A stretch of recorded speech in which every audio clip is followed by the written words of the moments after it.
The royal physician could perform surgical miracles that defied medical science, but his true genius lay not in saving lives. It was in harvesting the most valuable organs while keeping his patients alive, long enough to pay his exorbitant fees.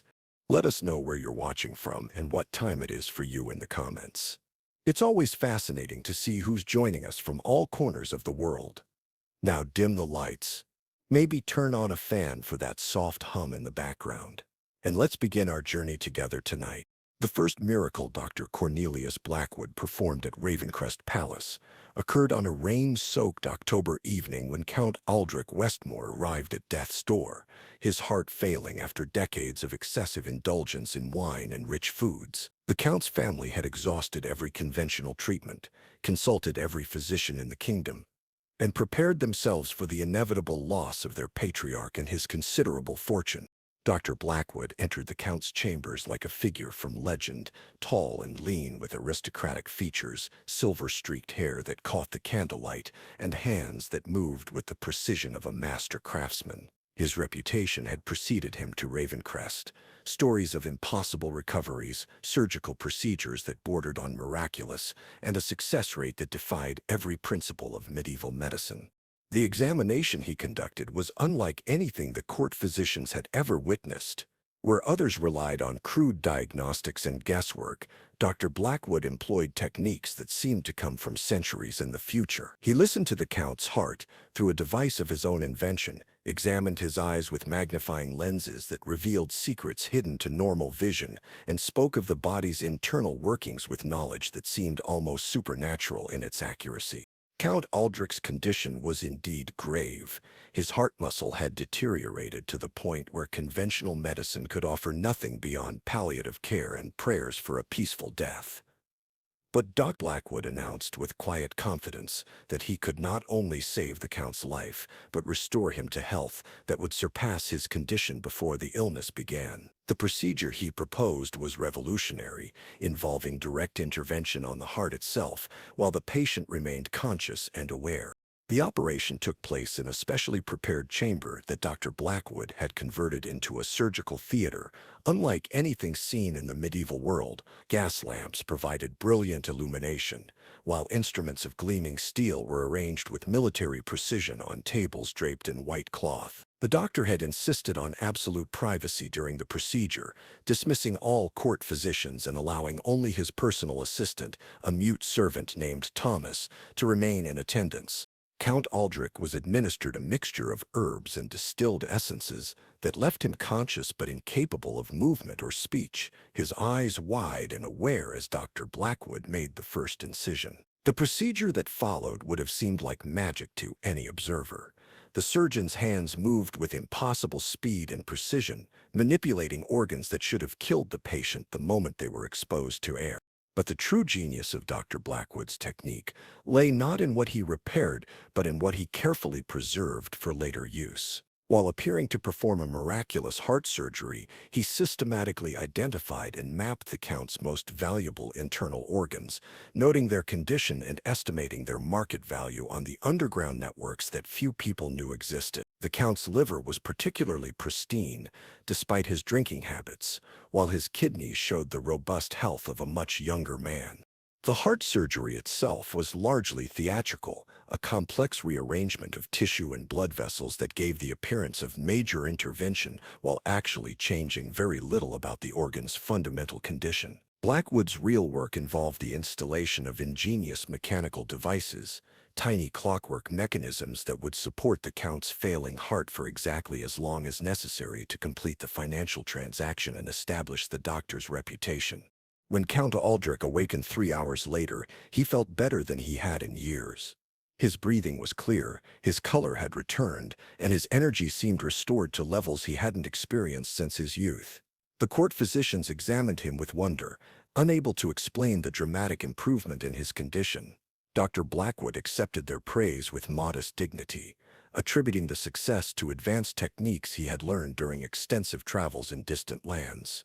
The Count's recovery was celebrated throughout Ravencrest Palace as evidence that the royal court had acquired the services of the most skilled physician in the known world.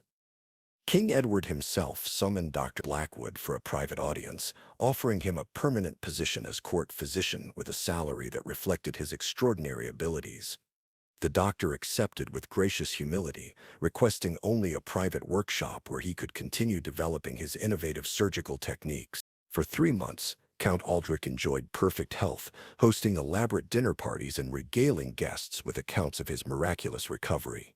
He became Dr. Blackwood's most enthusiastic advocate, recommending the physician to other nobles who suffered from conditions that conventional medicine deemed hopeless. The doctor's reputation spread throughout the kingdom like wildfire, drawing desperate patients from across Europe who sought his legendary healing touch. But the clockwork mechanisms that Dr. Blackwood had installed in the Count's chest were designed with careful precision to last exactly 90 days before beginning their systematic failure. The decline began subtly, minor chest pains that the Count attributed to excitement over his renewed vitality, occasional shortness of breath that seemed perfectly normal for a man of his age and previous condition. By the 4th month, Count Aldrich's symptoms had progressed to alarming levels, but Dr. Blackwood's examinations revealed nothing that should cause concern. The physician expressed puzzlement at the Count's deteriorating condition, suggesting that perhaps the miraculous recovery had been too dramatic for his system to sustain indefinitely. He recommended rest and careful monitoring, while privately calculating the exact timing of the Count's inevitable demise. Count Aldrich died peacefully in his sleep on a Tuesday morning exactly 120 days after his miraculous surgery.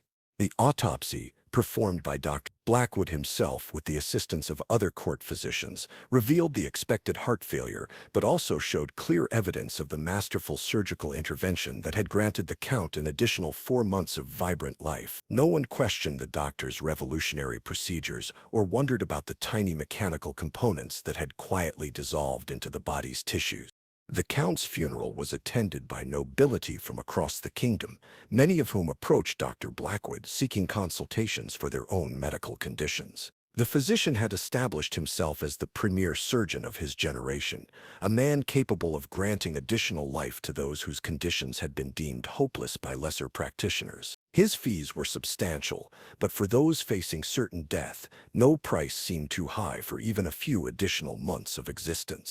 What none of his patients suspected was that Dr. Blackwood's true income came not from his surgical fees, but from the carefully harvested organs that he extracted during his miraculous procedures. Count Aldrich's liver had been sold to a wealthy merchant in a distant city for a sum that exceeded the doctor's official salary for an entire year. His kidneys had found buyers among collectors who valued such specimens for purposes that decent society preferred not to discuss. The beauty of Dr. Blackwood's system lay in its perfect balance of medical theater and commercial pragmatism. His patients received genuine relief from their conditions, living long enough to spread word of his miraculous abilities, while remaining oblivious to the fact that their most valuable organs had been carefully removed and replaced with mechanical substitutes designed to function temporarily. By the time the inevitable failures occurred, the organs had been delivered to their final destinations and converted into profits that funded the doctor's increasingly elaborate operations. Dr. Blackwood had discovered the perfect crime, one where the victims paid enormous sums for the privilege of being robbed, where their deaths appeared natural and expected, and where his reputation for healing grew stronger with each successful extraction. The royal court had welcomed a miracle worker into their midst, never suspecting that their salvation was also their doom.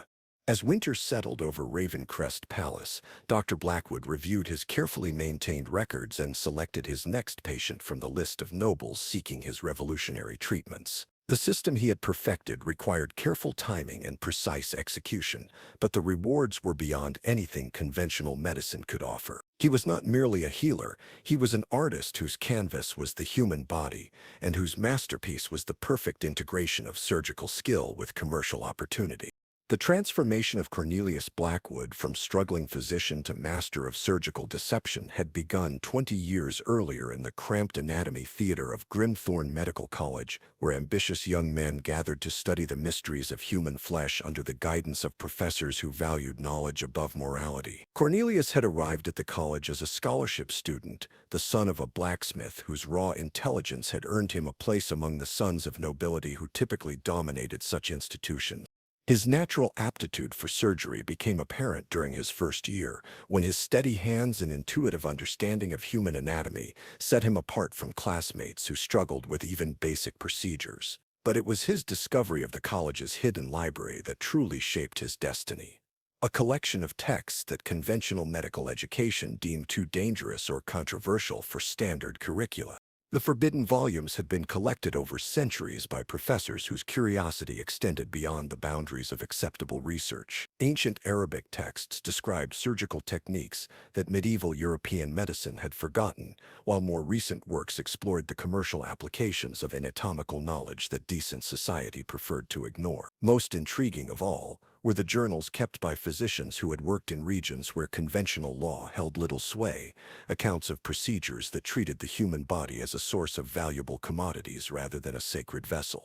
One particular manuscript captured Cornelius's imagination with its detailed descriptions of organ preservation and transportation techniques. Written by a mysterious practitioner known only as the Venetian, the text revealed methods for keeping human organs viable for weeks after removal, along with information about underground markets where such specimens commanded extraordinary prices. The Venetian's accounts of his financial success through careful organ harvesting painted a picture of medical practice that transcended mere healing to embrace the realm of high-stakes commerce.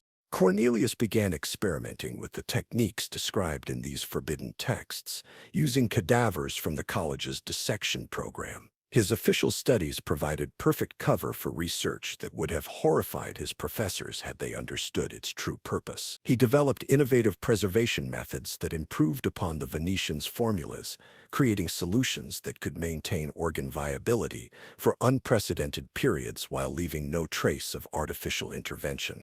The first opportunity to test his techniques on a living subject came during his final year at Grimthorne, when a fellow student named William Ashford suffered a riding accident that left him with internal injuries that conventional treatment could not address. Cornelius volunteered to attempt an experimental procedure that he claimed might save William's life, though his true interest lay in testing whether his preservation techniques could be applied to organs removed from living patients.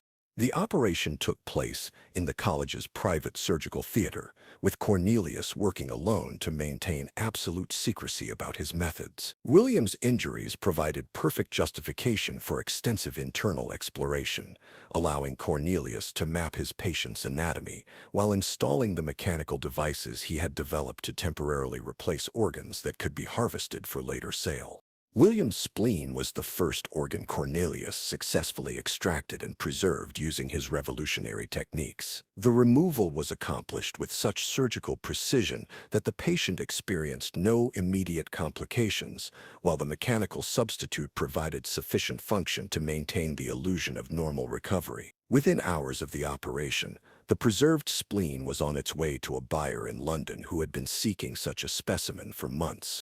William's recovery was hailed as evidence of Cornelius's exceptional surgical skill, establishing his reputation among the college faculty while providing him with the confidence to expand his experimental program. Over the following months, he identified several opportunities to test his techniques on patients whose conditions required surgical intervention, each operation yielding valuable organs while maintaining the appearance of conventional medical treatment.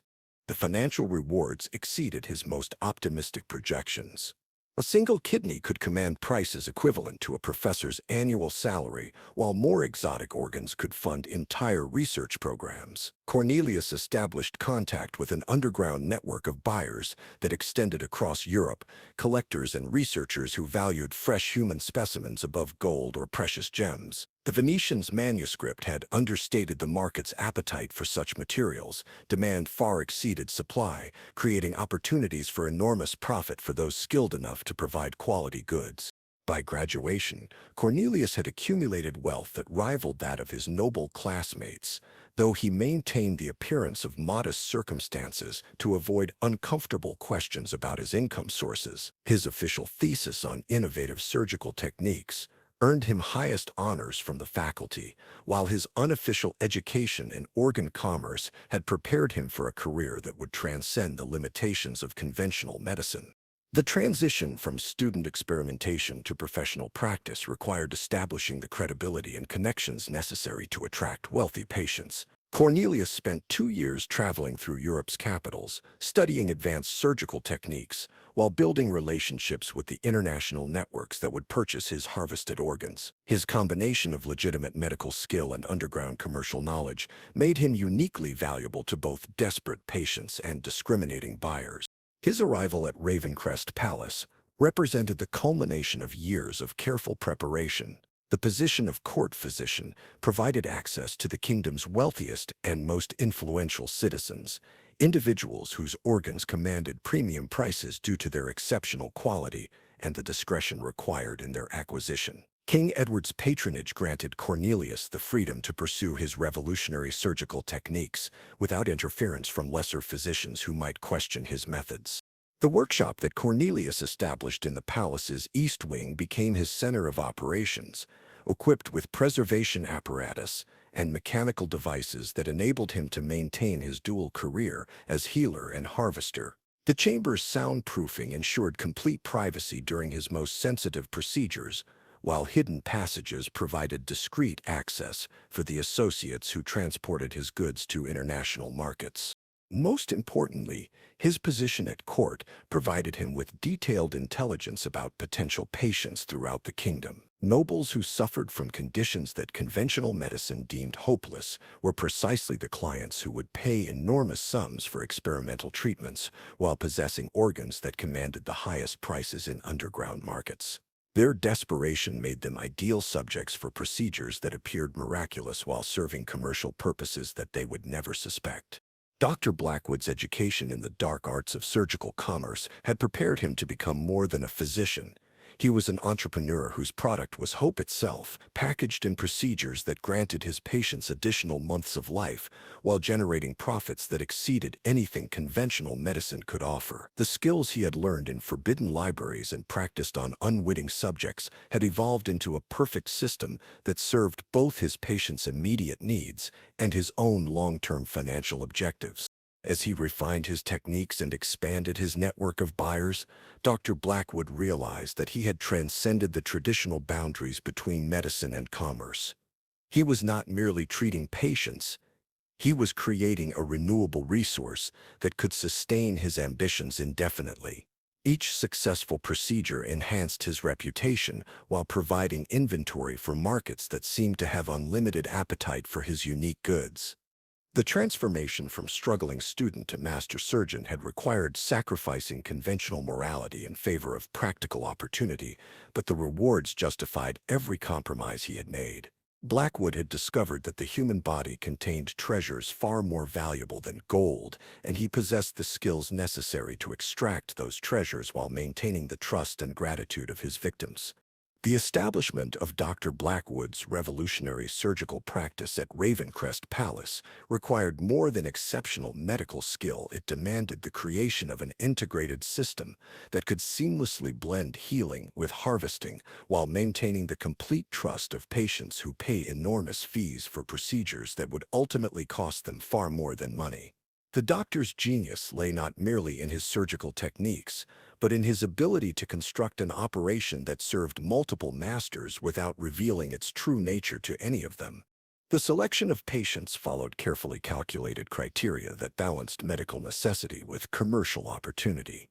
Blackwood's ideal subjects were wealthy nobles, whose conditions required immediate surgical intervention, whose organs commanded premium prices in underground markets, and whose deaths would appear natural when the inevitable complications arose months after their successful procedures. Age was a crucial factor. Patients young enough to possess valuable organs, but old enough that subsequent health problems would seem unsurprising.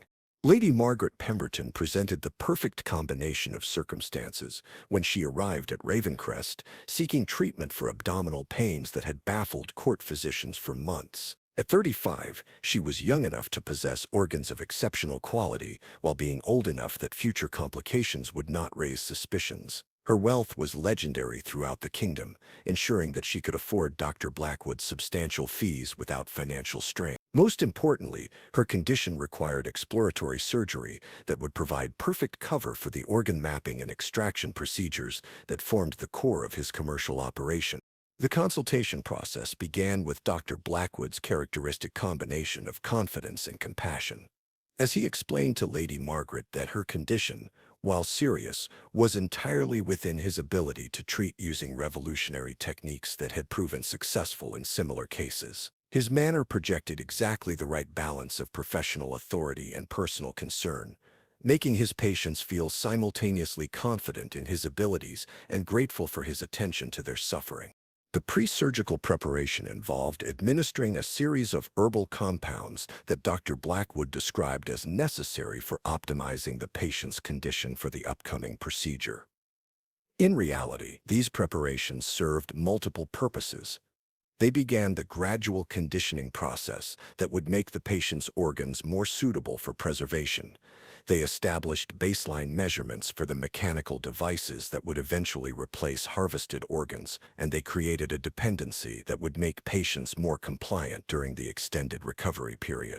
Lady Margaret's surgery took place in Dr. Blackwood's private theater, a chamber that had been designed to facilitate procedures that conventional medicine would have deemed impossible. The lighting was arranged to create dramatic shadows that concealed the true extent of his surgical interventions, while specialized instruments allowed him to work with precision that left minimal visible evidence of the procedure's commercial aspects. The operation itself was a masterpiece of surgical theater and practical efficiency.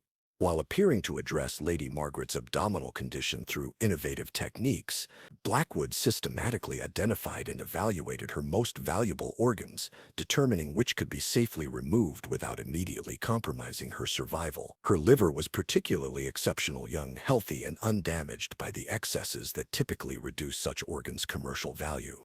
The extraction process had been refined through years of experimentation to minimize trauma, while maximizing preservation quality. Using techniques adapted from the forbidden texts he had studied at Grimthorne, Dr. Blackwood removed Lady Margaret's liver with surgical precision that left the surrounding anatomy virtually undisturbed. The organ was immediately transferred to a preservation apparatus that maintained its viability while preparing it for transport to buyers who had been waiting months for such a specimen.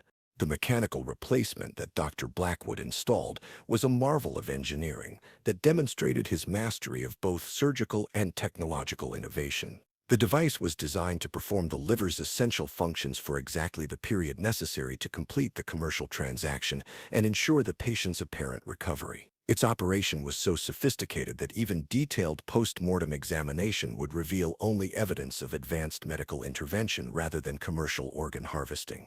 Lady Margaret's recovery exceeded even Dr. Blackwood's optimistic projections. Within days of the surgery, she was experiencing relief from the chronic pain that had plagued her for months, while her overall health seemed dramatically improved. The mechanical liver was performing flawlessly, processing toxins and producing essential compounds with efficiency that actually exceeded her original organ's capabilities. She became one of Blackwood's most enthusiastic advocates, recommending his services to other nobles who suffered from conditions that conventional medicine deemed hopeless. The commercial aspect of the operation proceeded with equal success.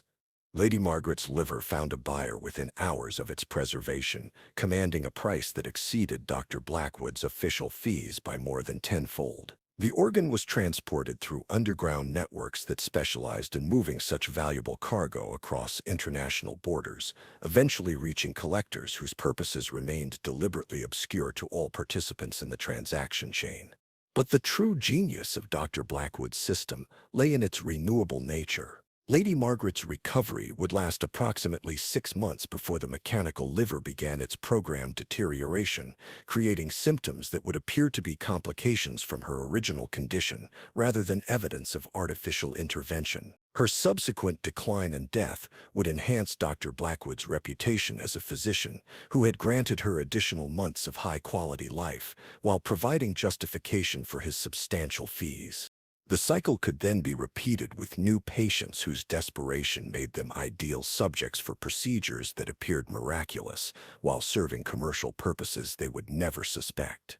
Each successful operation enhanced Blackwood's credibility while providing inventory for markets that seemed to have unlimited appetite for fresh human specimens. The doctor had created a perpetual motion machine powered by human hope and lubricated with carefully harvested organs. Word of Lady Margaret's recovery spread throughout aristocratic circles, generating referrals that exceeded Dr. Blackwood's capacity to treat all potential patients. This abundance allowed him to become even more selective, choosing only those subjects whose circumstances offered optimal combinations of medical cover and commercial opportunity. His waiting list became a mark of prestige among the nobility, with some patients willing to pay substantial fees simply for consultations that might lead to eventual treatment. The expansion of his practice required additional personnel who could be trusted with aspects of the operation that conventional medical ethics would condemn. Blackwood recruited carefully, seeking individuals whose circumstances made them dependent on his patronage while possessing skills that complemented his own abilities. His assistant Thomas had been selected not only for his surgical competence, but also for his naturally suspicious disposition toward anyone who might threaten their lucrative arrangement. The preservation laboratory that Dr. Blackwood established in the palace's subterranean levels represented the culmination of his technical innovations, featuring apparatus that could maintain organ viability for unprecedented periods while preparing specimens according to buyer specifications. The facility operated around the clock, processing organs from surgical procedures while maintaining the inventory necessary to meet demand from international markets that valued Dr. Blackwood's goods above all competitors. Quality control became increasingly important as the operation expanded, with Dr. Blackwood developing sophisticated testing procedures that ensured only the finest specimens reached his most discriminating buyers. Organs that failed to meet his exacting standards were redirected to secondary markets, while those that exceeded expectations commanded premium prices that reflected their exceptional characteristics. The financial success of the operation exceeded Dr. Blackwood's most ambitious projections, generating wealth that rivaled the treasuries of small kingdoms while maintaining the appearance of conventional medical practice. His position at court provided perfect cover for activities that would have attracted unwanted attention in less prestigious circumstances, while his reputation for miraculous healing deflected suspicion from methods that conventional physicians would have found incomprehensible. Dr. Blackwood had achieved the perfect synthesis of medical skill and commercial opportunity, creating a system that served his patients' immediate needs while generating profits that funded continuous innovation in both surgical techniques and organ preservation methods. His success represented more than personal achievement. It demonstrated that the boundaries between healing and commerce were far more fluid than conventional medicine acknowledged, and that extraordinary rewards awaited those bold enough to explore the profitable territories that lay beyond traditional ethical constraints. Chapter 4. The Midnight Operations. The true scope of Dr. Blackwood's commercial empire became fully apparent only during the midnight hours when Ravencrest Palace slept and the physician's most profitable work began in earnest. While his daytime practice maintained the appearance of conventional medical treatment, his nocturnal activities revealed the sophisticated operation that had transformed him from court physician into the kingdom's most successful organ merchant. The midnight operations followed a carefully orchestrated schedule that synchronized surgical procedures with international shipping routes, ensuring that harvested organs reached their destinations while maintaining optimal viability. Blackwood's network of buyers extended across Europe and into distant territories where wealthy collectors competed for specimens that met his exacting quality standards. The timing of each extraction was calculated to maximize both preservation quality and transportation efficiency. Lady Catherine Ashworth arrived at the palace on a fog-shrouded November evening, seeking treatment for a condition that had resisted all conventional medical interventions. At 28, she possessed organs of exceptional quality, while her family's vast mining fortune ensured that she could afford Dr. Blackwood's most expensive procedures without financial strain. Her case represented the perfect convergence of medical necessity and commercial opportunity that the doctor had learned to recognize and exploit. The consultation revealed symptoms that Dr. Blackwood diagnosed as requiring immediate surgical intervention using his most advanced techniques. Lady Catherine's condition, while serious, fell well within the parameters of cases that he had successfully treated using procedures that appeared miraculous to conventional physicians. The surgery he proposed would address her immediate health concerns while providing access to organs that commanded extraordinary prices in underground markets. The pre-surgical preparation began 3 days before the scheduled procedure, with Lady Catherine receiving daily injections of compounds that Dr. Blackwood described as necessary for optimizing her body's response to the upcoming surgery. The treatments were administered in his private laboratory, a chamber equipped with apparatus that would have seemed fantastical to conventional medical practitioners, but represented the cutting edge of preservation technology to those familiar with the organ trade's technical requirements. Lady Catherine's kidneys had been pre-sold to a collector in Vienna who specialized in specimens from aristocratic sources. The buyer had specified particular requirements regarding preservation method and transportation schedule, demanding delivery within 72 hours of extraction to ensure optimal condition upon arrival. Blackwood's reputation for meeting such demanding specifications had made him the preferred supplier for clients whose projects required the highest quality materials. The midnight surgery began precisely at 2 o'clock in the morning, when the palace corridors were empty and the risk of unwanted observation was minimal. Blackwood worked by the light of specially designed lamps that provided brilliant illumination while maintaining the discretion necessary for procedures that conventional medicine would have condemned. His assistant Thomas had prepared the preservation apparatus according to specifications that ensured the extracted organs would maintain viability throughout the transportation process. The extraction of Lady Catherine's kidneys required surgical precision that demonstrated Dr. Blackwood's mastery of techniques that few physicians possessed. The organs were removed with minimal trauma to surrounding tissue, immediately transferred to preservation chambers that maintained their cellular integrity while preparing them for the journey to their ultimate destination. The mechanical replacements that Dr. Blackwood installed were marvels of engineering that would provide adequate function for the months necessary to complete the commercial transaction.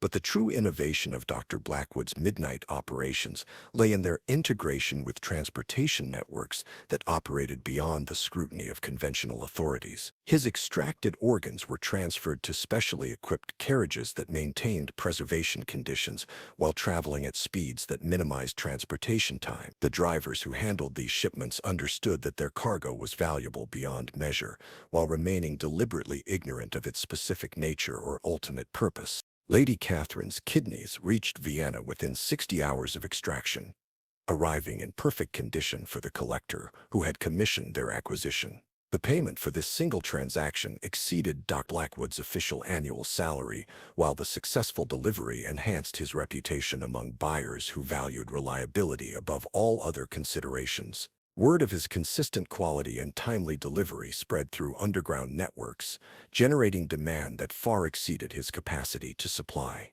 The expansion of his midnight operations required recruiting additional personnel who could be trusted with aspects of the business that demanded both technical competence and absolute discretion. Blackwood identified individuals whose circumstances made them dependent on his patronage, while possessing skills that complemented his medical expertise. Former soldiers provided security for transportation operations, while displaced craftsmen manufactured the mechanical devices that enabled his surgical innovations. The most valuable addition to his operation was Marcus Whitmore, a young physician whose financial difficulties had made him receptive to opportunities that conventional medical practice could not provide. Marcus possessed surgical skills that approached Dr. Blackwood's own abilities, while his desperate circumstances ensured loyalty that could not be purchased through conventional employment arrangements. The younger doctor's assistance allowed Dr. Blackwood to expand his operations while maintaining the quality standards that his buyers demanded. Marcus's first midnight operation involved assisting with the extraction of organs from Lord Edmund Hartwell, a patient whose liver disease provided perfect cover for procedures that would generate substantial profits while appearing to address his medical condition. The younger physician's steady hands and quick learning ability impressed Dr. Blackwood, who began delegating increasingly complex aspects of the preservation process to his new assistant. But Marcus's growing involvement in the midnight operations also exposed him to information that conventional medical ethics would have found disturbing. His observations of the transportation networks, preservation procedures, and financial transactions gradually revealed the true scope of Dr. Blackwood's commercial empire. The younger physician found himself confronting moral questions that his desperate circumstances made difficult to address through conventional channels. The crisis came when Marcus discovered detailed records of Dr. Blackwood's patient outcomes, documentation that revealed the systematic nature of the post-surgical deaths that had initially seemed like unfortunate but unsurprising complications. The mechanical devices that enabled the organ extractions were designed with planned obsolescence that ensured patient deaths occurred within predictable timeframes, creating a renewable resource that sustained the commercial operation indefinitely. Marcus's confrontation with Dr. Blackwood took place in the Midnight Laboratory, where the evidence of their activities surrounded them in the form of preservation apparatus and transportation containers. The younger physician's moral objections were met with calm explanations of the economic realities that governed their profession, along with reminders of the financial benefits that Marcus had enjoyed through his participation in the operation. Dr. Blackwood's response to Marcus's crisis of conscience demonstrated the comprehensive nature of his planning and the thoroughness of his preparation for such contingencies. The younger physician's knowledge of the operation made him too dangerous to release, while his surgical skills made him too valuable to eliminate through conventional means. Instead, Blackwood proposed a solution that would address both practical concerns while demonstrating his mastery of the techniques that had made him the kingdom's most successful organ merchant. Marcus's treatment for his moral difficulties took place during a specially scheduled midnight operation that addressed his ethical concerns through direct intervention on the neural pathways that governed conscience and moral reasoning. The procedure was performed with the same precision that characterized Dr. Blackwood's commercial extractions, using techniques that modified brain function while leaving intelligence and surgical ability intact. The modified Marcus emerged from the procedure with dramatically reduced capacity for moral questioning while retaining all the technical skills that made him valuable to the operation. His ethical concerns had been surgically removed with the same precision that Dr. Blackwood applied to organ extractions, creating an assistant whose loyalty was guaranteed by neurological modification rather than financial incentive. The successful resolution of Marcus's moral crisis demonstrated Dr. Blackwood's complete mastery of both medical technique and operational security. His midnight empire could continue expanding without concern about internal threats, while his reputation among buyers remained untarnished by complications that might have compromised other operations. The doctor had proven that every problem could be solved through the application of sufficient surgical skill and commercial innovation. As dawn approached over Ravencrest Palace, Dr. Blackwood reviewed the night's accomplishments with satisfaction that reflected both professional pride and financial success. The midnight operations had yielded organs worth more than most nobles' entire estates, while reinforcing his position as the premier supplier to markets that valued quality above all other considerations. His system had achieved perfect efficiency, generating wealth that exceeded his most maxed projections, while maintaining the trust and gratitude of patients who never suspected the true nature of their treatment. The transformation of Marcus from potential threat to loyal assistant represented more than operational necessity. It demonstrated that Dr. Blackwood's innovations extended beyond organ preservation to encompass human modification itself. His surgical skills had evolved to encompass not merely the harvesting of organs, but the reshaping of consciousness itself, creating possibilities that conventional medicine had never imagined. Dr. Blackwood's midnight empire stood as testament to the profitable synthesis of medical expertise and commercial opportunity, proving that the boundaries between healing and harvesting were far more fluid than conventional ethics acknowledged. His success had transcended mere financial achievement to represent a fundamental redefinition of medical practice itself, where patients became renewable resources and healing became the perfect cover for the most profitable form of human commerce ever devised. The midnight operations would continue indefinitely, each procedure adding to Dr. Blackwood's wealth while enhancing his reputation as the kingdom's most innovative physician. His perfect system had achieved self-sustaining momentum that required only the steady supply of desperate patients whose hope made them ideal subjects for procedures that appeared miraculous, while serving purposes that they would never comprehend. The doctor had created more than a medical practice. He had established a renewable source of wealth that would endure as long as human suffering created demand for miraculous cures and human vanity created markets for the organs that made such miracles possible.